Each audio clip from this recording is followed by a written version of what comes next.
পারুল, আমি জঙ্গলে যাচ্ছি খড়ি আনতে। তোর খাবার রেখে গিয়েছি, তুই সময় মতো খেয়ে নিস। আচ্ছা মা, তুমি খেয়েছো নাকি প্রতিদিনের মতো আজও সব খাবার আমার জন্য রেখে যাচ্ছো? আমি খেয়েছি, আমাকে নিয়ে তোর এত চিন্তা করতে হবে না। তোর যখন ক্ষুধা পাবি তুই খেয়ে নিস। আমি চললাম। আজও মা আমায় মিথ্যা বলে না খেয়ে চলে গেল। মার কোনো কাজে তো আমি আসতে পারি না, উল্টো আরো তার উপর বোঝা হয়ে চেপে আছি। কবে যে উপরওয়ালা আমাকে এই অভিশাপময় জীবন থেকে মুক্তি দিবে। যাই হোক, এখনো আমার খিদে পাইনি, একটু ঘুমিয়ে নি, পরে না হয় খিদে পেলে আবার ঘুম থেকে উঠে খাবো।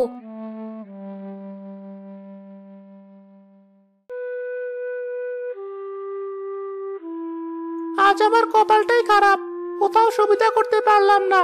ওই যে সামনে একটা বাড়ি দেখা যাচ্ছে, দেখে মনে হচ্ছে খালি। যাই, গিয়ে দেখি ওখানে কোনো সুবিধা করতে পারি কিনা। চোর পারুলদের বাড়িতে গিয়ে খুঁজে বেড়ালো চুরি করার মতো কোনো জিনিস পাওয়া যায় কিনা। কিছু না পেয়ে টেবিলে রাখা খাবারটুকু এসে খেয়ে নিল। যাক, অন্তত খাবারটুকু তো খেতে পারলাম। এখানে আর বসে থেকে সময় নষ্ট করে লাভ নেই। এত খোঁজাখুঁজি করেও চুরি করার মতো কিছু পেলাম না ভাঙ্গাচোরা কয়েকটা জিনিস ছাড়া। এখন কেটে পড়াই ভালো আমার জন্য। কে কে ওখানে? স্টিলের গ্লাস পড়ার শব্দ হলো কেন? যাওয়ার আগ দিয়ে আমার ব্যাগ থেকে স্টিলের গ্লাসটা পড়তে হলো। কে কথা বললো? চুপ, একদম চুপ। চেঁচামেচি করবি তো আমার এই চাকুটা দিয়ে তোকে একেবারে মেরে ফেলবো। এসেছিলাম তোদের বাড়িতে চুরি করবো ভেবে, কিন্তু চুরি করার মতো কিছু পাইনি বলে টেবিলে রাখা ভাতটুকুই শুধু খেয়েছি। এটা নিয়ে তো কাহিনী করার কিছু নেই। তুমি আমাদের ঘর থেকে যা মন চায় তাই চুরি করতে, আমি কিছু বলতাম না, কিন্তু শেষমেশ আমার খাবারটাই চুরি করলে। ওটুকু খাবার ভাগাভাগি করে খেয়েই আমি আর মা পুরো দিন পার করি। বাকি বেলায় খুব কমই খাবার জুটে আমাদের। তোরা খেতে পাস না, ওসব জেনে আমি কি করব? আমার খিদে পেয়েছে, আমি খেয়ে নিয়েছি। আমি এখন চলে যাচ্ছি। খবরদার আমার পিছু নিয়েছিস তো। আমি চাইলেও তোমার পিছু নিতে পারবো না, কারণ আমি অন্ধ। ধুর, এ কথা আগে বলবি তো।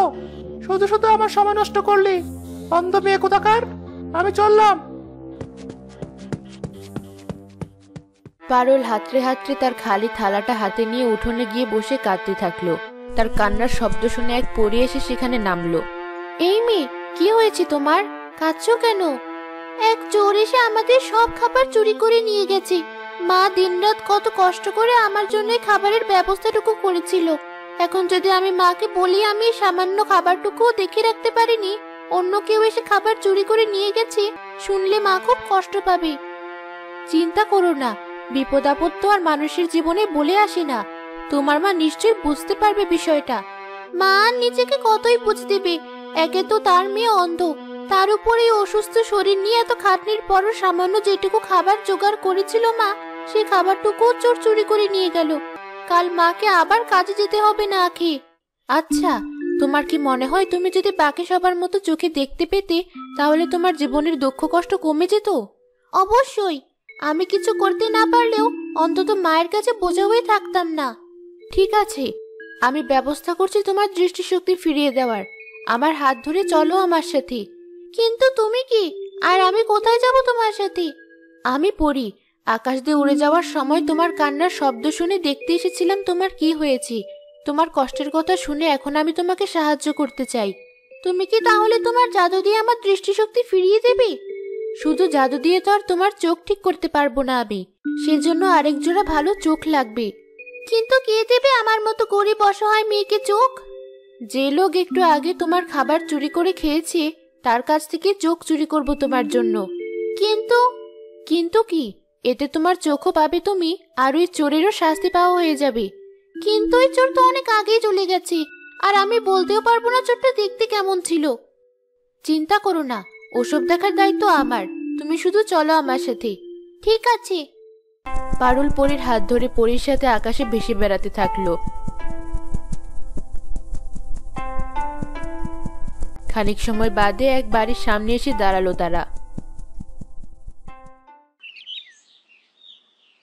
আমার জামা কাপড় সব ঠিক আছে কিনা দেখে নেই। আমি যে চোর সেটা যেন আমার পরিবার কখনো টের না পায়। লোকটা কি নিজেকে চোর বললো? আমরা কি তাহলে ওই চোরটার বাড়িতেই আছি এখন? হ্যাঁ, ওর চোখ দিয়ে তুমি তোমার দৃষ্টিশক্তি ফিরে পাবে। বাবা, আমার খেলনা এনেছো? না মা, আজ বেশি একটা টাকা পাইনি কাজে, তাই তোর জন্য কোনো খেলনা আনতে পারিনি। অন্য আরেকদিন আনবো, ঠিক আছে? আচ্ছা বাবা। তুমি এসেছো, হাত মুখ ধুয়ে নাও, ভাত বেড়ে দিচ্ছি। আমার বাবা বেঁচে থাকতে ঠিক কিভাবে প্রতিদিন খেলনার জন্য বায়না করতাম। আমি তাহলে এবার তোমার চোখের সাথে ওই চোরের চোখ পাল্টে দিচ্ছি জাদুর সাহায্যে। তুমি তৈরি তো? হ্যাঁ, আমি তৈরি। পরে জাদু করা শুরু করলো। কিছুক্ষণ পর পারুল আর সেই চোর দুজনে মাটিতে পড়ে গেল।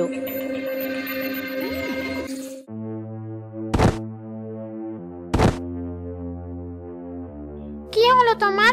ওভাবে পড়ে গেলে কেন? কথা বলো আমার সাথে। আমি কোথায়? হঠাৎ করে সবকিছু অন্ধকার হয়ে গেল কেন? কোথায় অন্ধকার? সবকিছু তো একদম পরিষ্কার ভাবে দেখা যাচ্ছে। তাহলে আমি কেন কিছু দেখতে পাচ্ছি না? আমি কি তবে অন্ধ হয়ে গেলাম? উপরওয়ালা আমাকে এত বড় শাস্তি কেন দিল?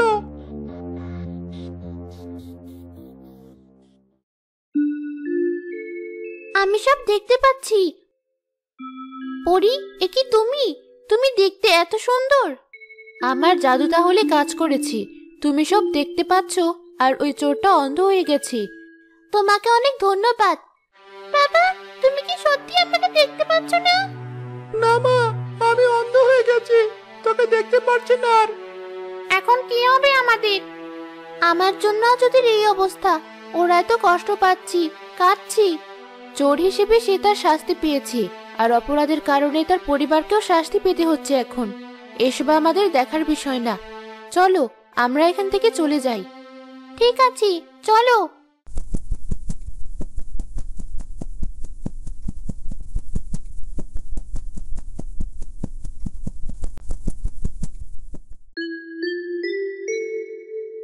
পারুল, কোথায় তুই? খেয়েছিস খাবারটুকু? মা, আমি এখানে। ওখানে দাঁড়িয়ে আছিস কেন? চল, ঘরে চল। মা, তুমি দেখতে অনেক সুন্দর। আমার অনেক ইচ্ছা ছিল তোমাকে একটা বারের জন্য হলেও দেখবো। তার মানে তুই আমাকে দেখতে পাচ্ছিস? হ্যাঁ মা, আমি ভালো হয়ে গেছি, সবকিছু দেখতে পাচ্ছি, তোমাকেও। আয় মা, আমার কাছে আয়। আজ যদি তোর বাবা বেঁচে থাকতো, তোকে দেখে কত খুশি হতো। তুই জন্মান্ধ হলেও তোর বাবা তোকে ঠিক করার জন্য কত জায়গায় দৌড়াদৌড়ি করেছি। আজ অবশেষে তুই নিজে নিজেই ভালো হয়ে গেছিস। হ্যাঁ মা, এখন আর তোমার কোনো চিন্তা রইল না। আমি আর বোঝা হয়ে থাকবো না তোমার কাছে। তুই আমার একমাত্র মেয়ে, তুই কখনোই আমার বোঝা ছিলি না, অন্ধ হলেও না, পঙ্গু হলেও না। কিন্তু মা, তোমার জন্য আজ আমি কোনো খাবার রাখতে পারিনি। এক চোর এসে কোনো কিছু চুরি করতে না পেরে আমাদের খাবার চুরি করে খেয়ে ফেলেছি। তুই ঠিক আছিস তো? তোর কোনো ক্ষতি করেনি তো ওই লোক? হ্যাঁ মা, আমি ঠিক আছি। কিন্তু তুমি এখন কি খাবে? আমার চিন্তা করতে হবে না তোর। তুই ভালো হয়ে গেছিস দেখে আমার মনও ভরে গেছে, ক্ষুধাও চলে গেছি। যাক, ও আর এখন কাঁদবে না। আপাতত আমার আর কোনো চিন্তা নেই। আমি কদিন পর আবার আসব।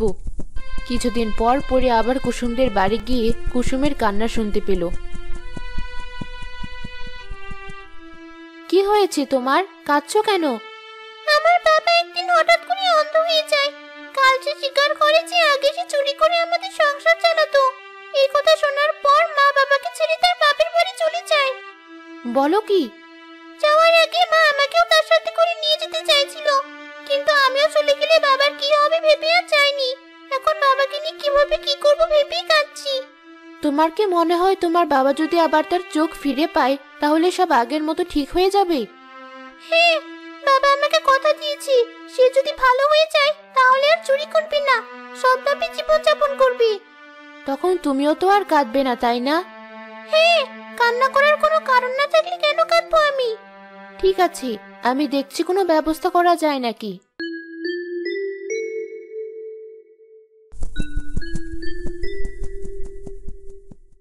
আরে পরি, এতদিন কোথায় ছিলে?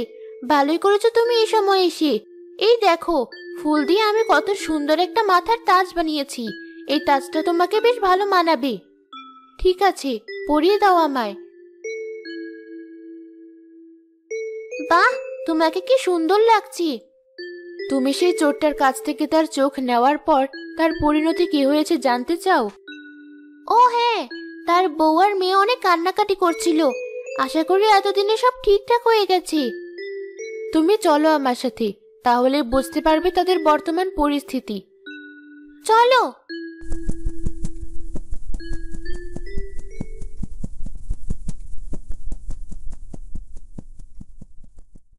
চলে এসেছি আমরা। ওই মেয়েটা কাঁদছে কেন? কি হয়েছে ওর? তোমাকে আমি সব খুলে বলছি।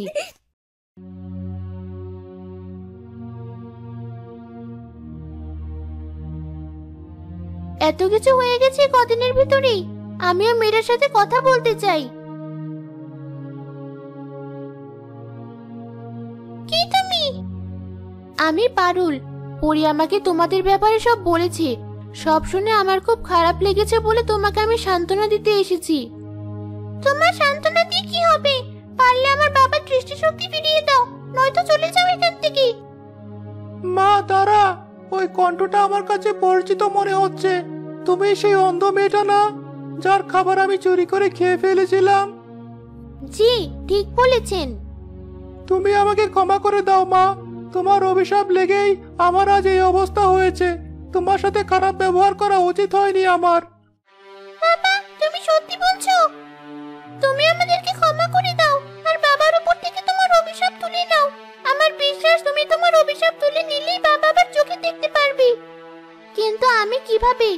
পরি, তুমিই বলো আমি কি করব। সে যেমন তোমার খাবার চুরি করে অন্যায় করেছে, তুমিও তেমন তার চোখ চুরি করে অন্যায় করেছো। তার শাস্তি সে পেয়ে গেছে। তবুও যদি তুমি বলো তাকে ক্ষমা করতে পারবে না, তাই তার সাথে তার পরিবারকেও শাস্তি দিবে, তাহলে আমি কিছু বলবো না। এতদিন পর দৃষ্টিশক্তি পাওয়ার পর কে ফেরত দিতে চাইবে বলো?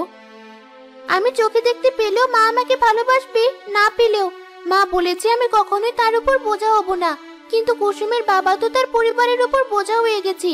কাউকে এত বড় শাস্তি দেওয়া আমার পক্ষে সম্ভব না। পরি, তুমি ওকে ওর চোখ ফিরিয়ে দাও।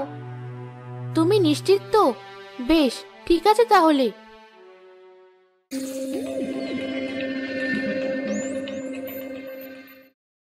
আমি আমার চোখে দেখতে পাচ্ছি। তোমাদের অনেক ধন্যবাদ। কিন্তু আমি এখনো দেখতে পাচ্ছি কিভাবে? তোমার ওই চোখ জোড়া আমার পক্ষ থেকে উপহার।